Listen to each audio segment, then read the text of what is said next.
At the Moscow airport, this is Russian Customs Service footage of Brittney Griner putting her carry-on bags through the scanner, unaware that life as she knows it is about to end, as the agent tells her to search her backpack. So you reached down, because you've been told to go through your bag, Yep. and you felt the cartridge. Yep. The agent stared as I slowly lifted out a cartridge with cannabis oil. In Arizona, cannabis is legal. In Russia, it's forbidden. I knew that, honest to God. I just totally forgot the pen was in my bag. What were you thinking at that moment when you felt that and had to bring it out? Like my whole heart just fell out of my body. Just this overpowering feeling of like, whoa. Like elevator dropped from underneath my feet. And I'm just like, man, my life is over right here. And what happened next? In the midst of them going through, my bags, there's 2 cartridges. And I'm just like, oh my God, how did I make this mistake? How was I this absent-minded, and made this huge mistake? Like I could just visualize everything I worked so hard for just crumbling and going away. Did they ask you what was in it?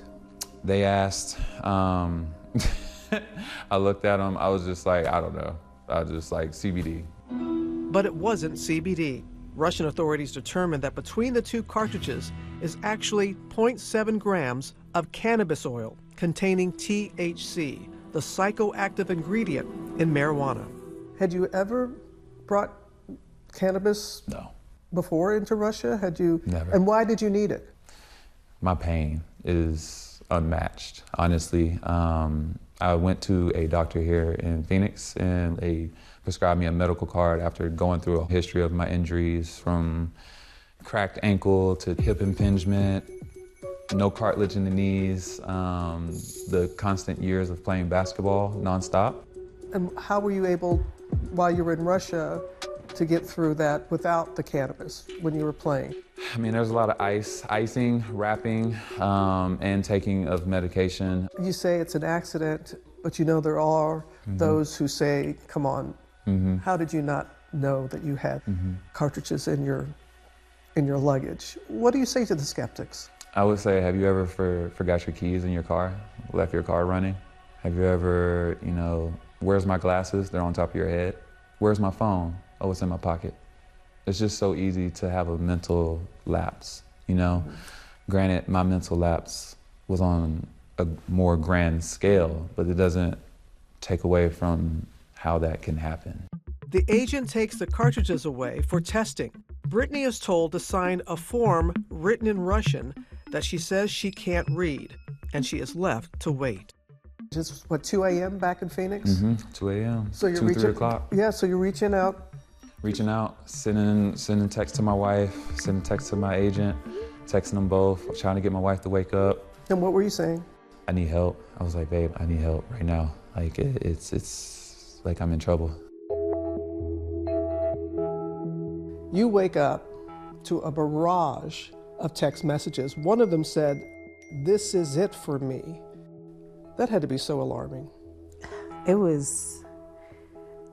Honestly, it was probably the most alarming thing I've ever experienced in my life. It was panic in the messages, and it was so many of them.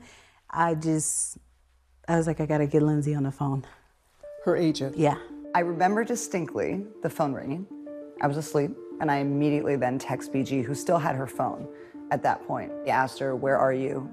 Drop a pin so that we can find you. We're gonna send an attorney to you. Hang tight. When did you realize that I'm being detained? The moment they took my passport and they took my boarding pass. 13 hours after landing in Moscow, Brittney meets her new lawyer, Alex Bykov. He finally gets to me. I meet him for the first time. I'm like, okay, all right, that's what a lawyer looks like in Russia. A bit of a hippie. And my first question is like, how bad is this? Like, how long? Like, what's the worst case scenario? Tell me right now. Alex told me anywhere in between 10 and 20 years. And I was just like, what? And he's like, it's okay, like, we're gonna figure this out. Brittney is handcuffed, then brought to a police station where she says she is locked in a 7-by-7 cell with a metal bed and a hole in the ground for the toilet. You had very few possessions that you were able to take into the cell with you. I had a couple of shirts, a couple of pair of sweats, the shoes on my feet. One of my shirts, I ripped it up, and I used one to clean myself. I used one as my toilet paper with my dirty, dirty hole in the ground with feces all over it. That was the moment where I just felt the dirtiest and like less than a human. You said that you felt that you let down yourself, your family, your teams. Yeah. So how did you work through that, what you called this guilt that you were feeling?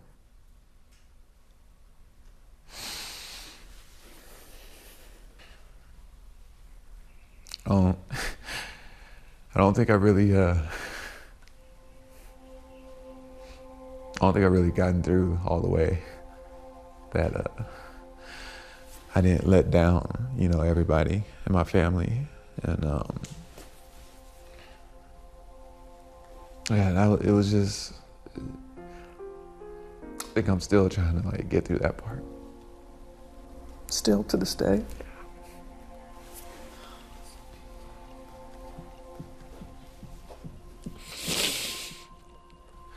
I try to give myself grace. Everybody says give yourself grace. It's so hard for me to do that. At the end of the day, it's my fault, and I let everybody down. In those early days, only Brittney's inner circle knows where she is and what has happened. We were advised to stay quiet. Our hope was that Brittney playing for almost a decade in Russia was going to play out in her favor. We really thought that she would have a chance of getting this resolved. The invasion complicated that. Tonight, breaking news as we come on the air, Russia's full-scale invasion of Ukraine. A week into Brittney's detainment, Russia invades Ukraine, and the global crisis raises the stakes. How did that change things for you? When I found out that the invasion happened, I literally thought I was never coming home. Relations already, you know, kind of tense, you know, like, and then you add this, the war. You said that there were times that you felt like, let me just end it.